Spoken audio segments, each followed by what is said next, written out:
جی السلام علیکم، امید ہے کہ آپ سب لوگ خیریت سے ہوں گے۔ ایک شخصیت کے کہنے پہ بشریٰ بی بی کو رات کو تنگ کیا جا رہا ہے، ان کی کیمرے کے سامنے تلاشی لی جاتی ہے۔ یہ کیا بات ہے، یہ کیا خبر ہے، کیا تفصیلات ہیں، اس حوالے سے ڈیٹیلز آپ سے شیئر کروں گا۔ کچھ مزید خبریں کوشش ہوگی کہ وہ بھی آج کے اس ولاگ میں آپ سے شیئر کی جائیں، لیکن سب سے پہلے 63A والا معاملہ اس وقت عدالت کے سامنے ہے۔ گزشتہ روز جسٹس منیب اختر صاحب نے دوسرا خط بھی لکھا تھا اور اس میں کہا تھا کہ بھائی یہ کہاں سے حکم نامہ آ گیا، بینچ تو بیٹھا ہی نہیں، 5 ممبرز کا بینچ تھا، میں تو آیا ہی نہیں۔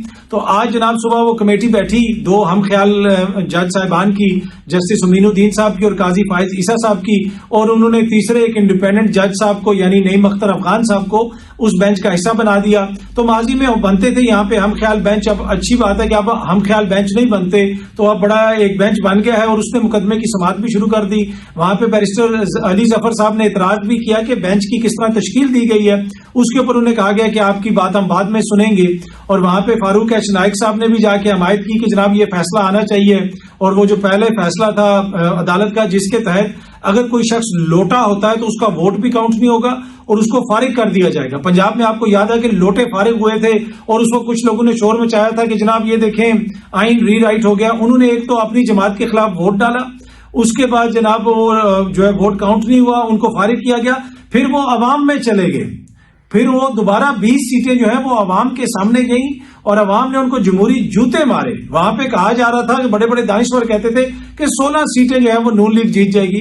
وہاں پہ کتنی سیٹیں پی ٹی آئی جیتی اور وہ جتنے بھی لوٹے تھے ان میں سے میجورٹی کو جمہوری جوتے مار کے عوام نے فارغ کر دیا۔ تو یہ عین عوام کی منشا کے مطابق ہے کہ جس کو وہ ووٹ دیتے ہیں وہ کس کی وجہ سے دیتے ہیں۔ اگر وہ اس کو نون لیگ کی وجہ سے دے رہے ہیں اور وہ بندہ پی ٹی آئی کے ساتھ چلا جائے یا پیپلز پارٹی کے ساتھ چلا جائے تو کیا یہ ہے جمہوریت کی روح، کیا یہ ہے جو آئین کی جسے آپ کہتے ہیں روح؟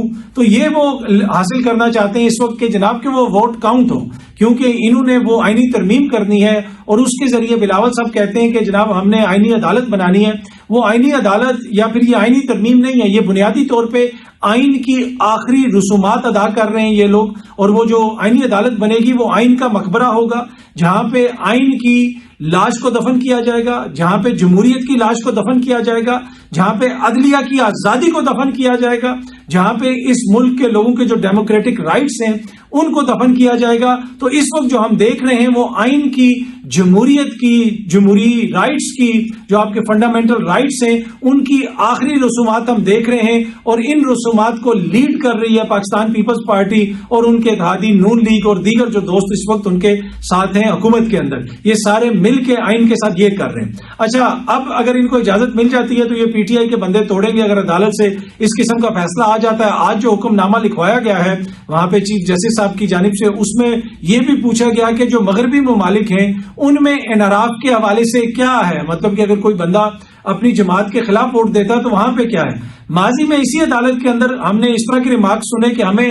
امریکہ کی مثالیں نہ دی جائیں، ہمیں فلانی جگہ کی بات نہ کی جائے، لیکن آج یہ پوچھا گیا کہ جی امریکہ میں بتائیں کیا ہوتا ہے، برطانیہ میں کیا ہوتا ہے، کیونکہ وہ سوٹ کرتا ہے شاید اس وقت کہ اگر وہاں پہ انحراف ہوتا ہے تو شاید وہ ڈی سیٹ نہیں ہوتا، شاید اس کا ووٹ کاؤنٹ ہوتا ہے۔ تو شاید یہی وجہ ہے کہ اس وقت حکومت کی خواہش ہے کہ جناب اس طرح کی چیزیں یہاں پہ سامنے آئے عدالت کے پر۔ اینی وے وہ اب معاملہ کل تک کے لیے مؤخر کر دیا گیا ہے، کل دوبارہ جو سماعت ہوگی آج اس کو ملتوی کر دیا گیا کل تک کے لیے۔ بلاول صاحب نے کہا کہ جی ہمیں کوئی ایشو نہیں ہے، ہم پرسن اسپیسیفک قانون سازی نہیں کر رہے۔ منصور علی شاہ صاحب آ جائیں آئینی عدالت یا قاضی فائز عیسیٰ صاحب آ جائیں، میں نے پہلے بھی کہا کہ وہ آئینی عدالت نہیں، وہ آئین کا مقبرہ ہے، وہ آئین کی قبر ہے جہاں پہ آئین کو دفن کرنا ہے۔ اب پرسن اسپیسیفک اگر کسی نے قانون سازی اس ملک میں کی ہے تو میرے خیال میں شاید وہ کوئی عمل کسی نے کی ہو، یا پھر جمہوری دور میں اگر ہم نے دیکھا ہے تو وہی لوگوں نے کی ہے۔ ان سے زیادہ پرسن اسپیسیفک قانون سازی آج تک ہم نے نہیں دیکھی، شاید دنیا کی سیاسی تاریخ میں، جمہوری تاریخ میں آپ کو نظر نہ آئے۔ یہ خبر سامنے آپ دیکھ سکتے ہیں، اس خبر کے مطابق اب حمزہ شہباز نے اور جناب شہباز شریف صاحب نے ریلیف مانگ لی ہے نیب سے۔ میں تھوڑی سی آپ کو خبر پڑھ کے سناتا ہوں۔ نیب ترمیمی قانون کے تحت وزیر اعظم اور حمزہ شہباز نے ریلیف مانگ لیا۔ انہوں نے نیب کی عدالت کو کہا کہ یہ قانون بن گیا، اس قانون کے تحت تو اب ہمارا کیس یہاں پہ چل ہی نہیں سکتا۔ یہ قانون کس نے بنایا؟ اوئے ہوئے، یہ قانون بھی انہیں لوگوں نے خود ہی بنایا۔ تو یہ پرسن اسپیسیفک کوئی قانون نہیں بناتے۔ یہ جو قانون بنایا گیا تھا اس کے بعد پیپلز پارٹی کے کتنے لیڈران نے ریلیف لیا تھا اس قانون کے تحت، وہ تو بعد میں عدالت نے اس کو اڑا دیا۔ اب ماشاءاللہ عدالت نے اس کو ریسٹور کر دیا ہے، تو اب یہ دوبارہ کہہ رہے ہیں کہ جناب ہمیں اس کے تحت ریلیف دیا جائے. آلدو کہ عمران خان صاحب نے اس کو چیلنج کیا تھا اور عمران خان صاحب نے کہا تھا کہ اس سے مجھے بھی ریلیف ملے گا، لیکن اس سے قوم اور ملک کا نقصان ہوگا، کرپشن فری فار آل ہو جائے گی. پر اینی وے یہ پرسن اسپیسیفک قانون نہیں بناتے، لیکن ان سارے قوانین کے تحت جناب یہ استثنا لے رہے ہیں، ریلیف مانگ رہے ہیں کہ جناب یہ قانون جو ہم نے بنایا تھا اس کے تحت ہمیں ریلیف دے دیا جائے. اچھا جی، بشرا بی بی کو جیل میں مریم نواز کے کہنے پہ بار بار تنگ کیا جا رہا ہے. رات کو ان کو جگایا جاتا ہے، ان کے سیل کے اندر لوگ جاتے ہیں، ان کی تلاشی لیتے ہیں، کیمرے کے سامنے کھڑے ہو کے ان کے سر کے اوپر سے چادر اتاری جاتی ہے. یہ وہ الزامات ہیں جو پاکستان تحریک انصاف لگا رہی ہے، اور پاکستان تحریک انصاف کہہ رہی ہے کہ مریم بی بی کے کہنے کے اوپر جو ہے مبینہ طور پہ یہ سلوک کیا جا رہا ہے بشرا بی بی کے ساتھ. یہ سامنے آپ خبر دیکھ سکتے ہیں، خبر ہے ایکسپریس نیوز کی. مریم نواز کے حکم پر بشرا بی بی کی کو راتوں کو جگا کر تلاشی لی جاتی ہے. بیرسٹر سیف، میں تھوڑی سی خبر پڑھ کے آپ کو سناؤں تو انہوں نے یہ کہا کہ جو جعلی راجکماری مریم نواز کے احکامات پر جیل میں بشرا بی بی کو بھیجا تنگ کیا جا رہا ہے. باپردہ خاتون کی کیمروں کے سامنے تلاشی لے کر تذیق کی جا رہی ہے. رات کو نیند سے جگا کر سیل کی تلاشی کے بہانے ذہنی اذیت دی جا رہی ہے.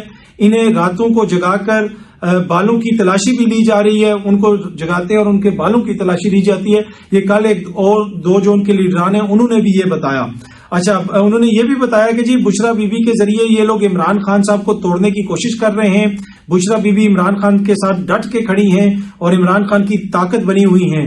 راجکماری مریم نواز کی جعلی حکومت میں خواتین پر ظلم کے پہاڑ توڑے جا رہے ہیں. بیرسٹر صاحب کا کہنا تھا کہ پشاور کی بزرگ خاتون کو بھی گرفتار کر کے پابند سلاسل کیا گیا. بزرگ خاتون مریم نواز کی ماں کی جگہ تھی، لیکن ان کو اس پہ بھی ترس نہیں آیا. آپ کو پتا ہے وہ جو ریشم بیگم غالباً اس خاتون کا نام تھا، ان کو بھی گرفتار کیا گیا. 80 برس کے قریب ان کی عمر تھی اور ان کا ریمانڈ بھی دے دیا گیا. وہ پہلے بھی میں نے آپ کو بتایا تھا.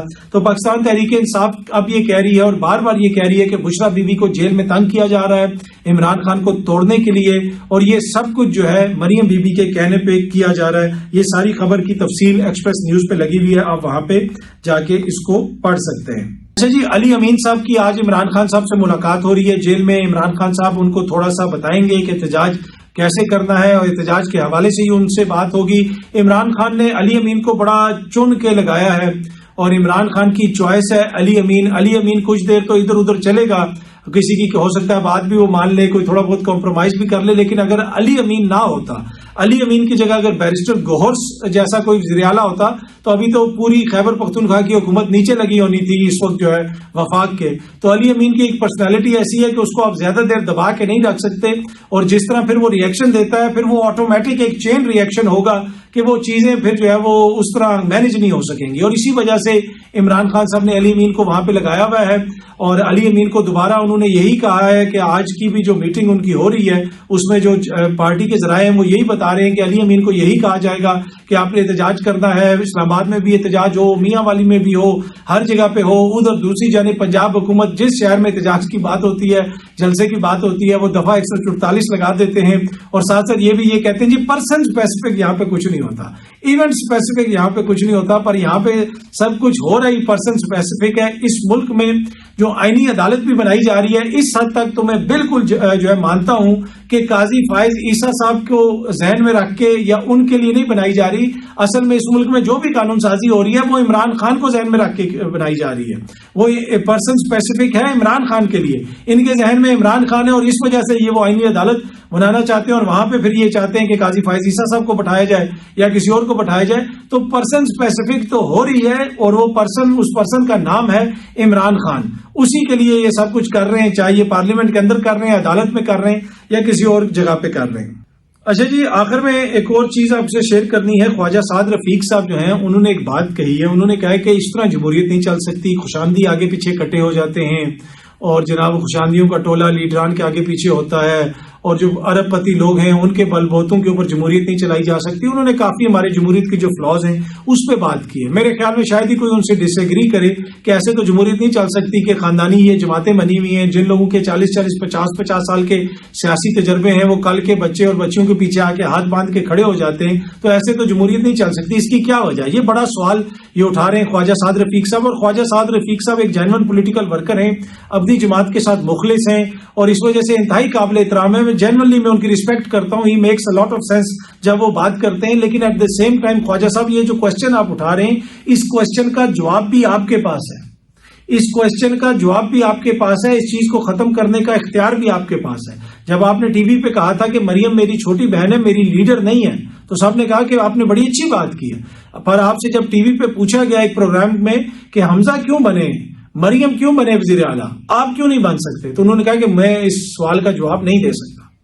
جس دن آپ ان سوالوں کے جواب دینا شروع ہو جائیں گے, چاہے آپ کا تعلق نون لیگ سے ہو, چاہے آپ کا تعلق پیپلز پارٹی سے ہو یا کسی اور جماعت سے ہو, جب اندر سے آپ لوگ یہ جواب دینا شروع ہو جائیں گے, یہ سوال کرنا شروع ہو جائیں گے, تو اس دن اس ملک میں جمہوریت مضبوط ہو جائے گی. وہاں پہ پھر یہ نہیں ہوگا کہ رضا ربانی کو بلاول کے پیچھے ہاتھ باندھ کے کھڑا ہونا پڑے گا. وہاں پہ ہمیں یہ نہیں بتایا جائے گا کہ بلاول جو ہے وہ اعتزاز احسن سے زیادہ عقل مند ہے.